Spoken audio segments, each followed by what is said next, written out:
The speedometer stopped working. Sliding it out, pull this out. Little switch right here. I use heavy duty lube. This little indent is where the speed sensor needs to go on the fork. The fact that it was spinning so freely means that something was not right. I'm gonna go take it for a spin.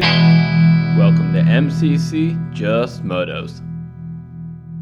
Hey guys, good morning. Andy from MCC Just Motos. Today we're gonna be changing the speed sensor on my Royal Enfield Himalayan. I think it's broken. I bought a new one and I'll tell you what's going on. So basically what's happening is when I roll on the throttle, the speedometer stopped working. I changed the tires out and the speedometer stopped working, except when I let go of the throttle and decelerated, the speedometer bounced up and down quite a bit. I don't know what's going on. I think one of the cables or the wires may have snapped. I bought a new one, they're about 30 bucks or so, and I'm gonna install it and show you how to do it. It's not that hard, not that difficult. I'll give you all the tools, tips, and techniques. So let's get into it, and I'll show you how this all goes down. First thing is, I'm gonna show you the part number of the speed sensor I bought. On eBay. There it is. And really what it is you have this device right here. And we'll get into it and so forth. This plugs into your dashboard and this, or into your dash, in the back of your dash. And this is a speed sensor that goes on your wheel. Now, I have a non-ABS model. I think the ABS models might be a little different, maybe not, I don't know. Mine's a 2019, but this is what it looks like. And you'll see there are little wheels that spin around, or little things that spin around in here. And your wheel has basically a metal parts that fit in here, and it will spin around. And the more it spins around, the faster it tells your speedometer's going. There's a little piece right here that goes on your fork that prevents it from spinning around. I'll show you how to change it. It looks pretty simple. I'll show you my old one and the new one. I looked at my old one, it looks fine, so I think maybe some of the wires are broken in there. So let's go get into it and let me show you the tools. Before we get into it, there's the old speed sensor right there. And you'll see it winds up, and it plugs into your dash right there. That's not that hard to get into. The first thing is we got to take the wheel off. The parts you'll need for this, obviously besides the speed sensor, which I'll put here, 24mm socket and wrench. You need a 6mm Allen key. That's it to take the wheel off. You'll need some lubricant to put your front axle through. I have some gloves, a lot of paper towels, maybe some parts cleaner, and a torque wrench. I'll get the torque numbers in a bit. And that is a 24mm socket. One more thing you are gonna need is a crescent wrench, which I'll get out, that you're gonna put on there to loosen this up. You're gonna wanna get some cardboard because you're gonna be on the ground. And you wanna make sure the bike is on the center stand. You can put it on a lift, but if you're doing this yourself, I found it actually better to have the bike on a center stand, because when you take the spindle out or the axle out, it will be almost at the exact height you need for the wheel to slip right back in. And to do it one person is a little hard, especially with some spacers that you have to put in there. It can get pretty hard. Again, use a 24mm socket. As the bike is on a center stand, use a crescent wrench, hold it there, and break, loosen it, lefty loosey, right? There we go. And hand tight, unloosen this, and there's a washer here. There we go. I'm going to show you some other tips that you're going to want to have. We're going to get a flathead screwdriver and a mallet to get this out. Now I got to go loosen the pinch bolts. With your 6mm Allen key, you just want to loosen this up. There we go. It doesn't have to come out all the way, just loosen so the whole axle can slide out. Now I'm going to go get a rubber mallet and tap out this side. Well, I really don't need to, but you can use a mallet. It looks like it's sliding right out. There goes one of the washers. I'm gonna put the axle, the bolt, and the washer on paper. There we go. The wheel just slides out, and the speed sensor just comes done. And I'm sliding the wheel out here in a second. I'm gonna put some weight on the back there just to make sure it doesn't fly forward. Sliding it out, there it is. There's my tire, set it aside. Pro tip, I put some weight on the back there just so the bike will balance and not fall forward. Next thing I gotta do is I gotta take the speed sensor off. There is just a bracket and a mount right here. Very carefully so the bike doesn't follow me. Looks like you can just slide this out. Pull this out. That's it. Now, see if I can show you. I don't think you have to take anything out. There's just a little switch right here. I'm gonna have to use 2 hands to do it, but that's where it is. Let me go see what it looks like. Oh, you guys missed it. I had to loosen that bolt with the 10mm and going on top now. The end connector fits through a hole here, and then the knob here will go facing upwards like this. Okay, woo! All right.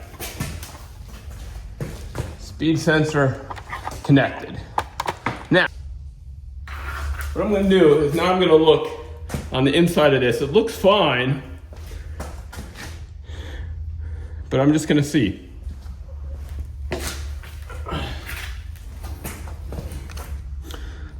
So again, they're turning fine, but there might be some breakage in the system somewhere. So it was only spinning on deceleration. Even though it's spinning fine, we'll see what the new one does. What I'll say, I feel a lot more friction on the new one, so this one might be broken. Feels almost like no friction on this one, and the new one has a lot of friction. So that might be the key right there. It might have snapped. All right, so then this will go right there. Let's put the wheel back on and get more gloves, and we'll go. While I'm at it, I'm just gonna clean it up a little bit. Use water, using glass cleaner, that's fine. All right.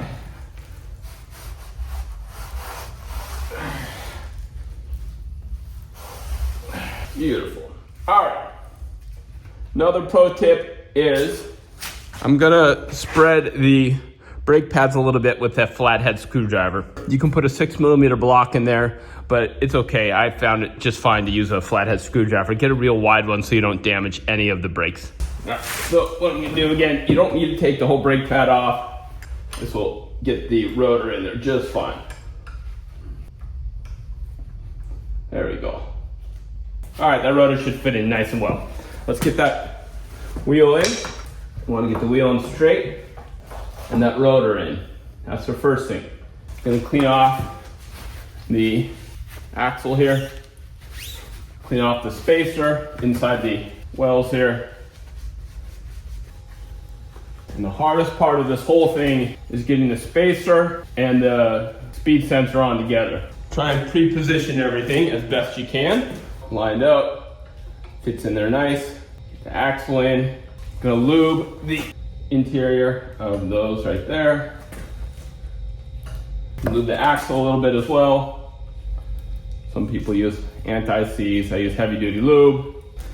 This part I gotta take the glove off. It gets messy. And it's gotta go this way. Almost forgot. In this way. I'm gonna take weight off the back and make it easier to adjust. There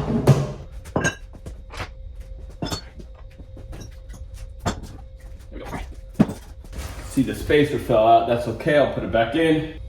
A little grease around the spacer. It will sometimes hold it in place. Now I can lift the bike up a little bit to match the wheel.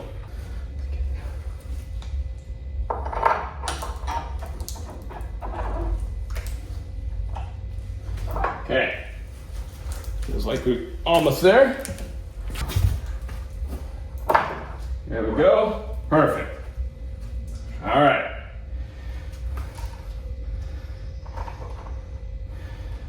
Wheel is on. The standard manual just says pinch it tight. I want to get actual torque specs, so let me see if I can find those real quick. So So the foot-pounds, well, 70 Newton meters is what you want to do. I found the specs. What that translates to is 51 foot-pounds of torque. So I do an increment just to make sure I don't over-torque anything. I think I'm at 40 pounds of torque right now. I'm at 40 foot-pounds. Okay, that's 40. That's 50. 51. That's exactly right. Okay. That's it. One more check, just double check. That's it. All right, so now what I'm gonna do is I put more weight on the back of the bike, just make sure the wheel spins. Seems to spin just fine. Now I'm gonna go tighten the 6mm Allen wrench. All right. Make sure it spins again. Feels good. So what I gotta do is now pump the brake. There we go, I got nice brake pressure. Okay, and that is what it looks like. I wanna show you that nub right there. So this little indent is where the speed sensor needs to go on the fork. Here's what it looks like on this end. The full routing once again comes down. I'm sure that's 10mm, that just slips right in. And then, really can't see, but it fits right in here. This one right here. So you see there's a little loop right there, it goes through there, and then up into here. Really hard to tell. It's that thing right there. I'll put an arrow.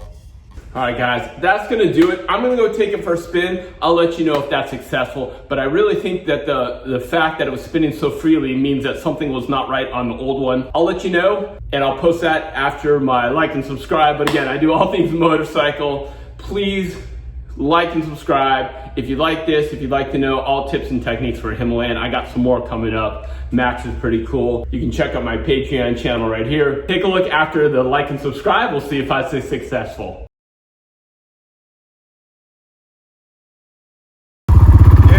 Speedometer works really good.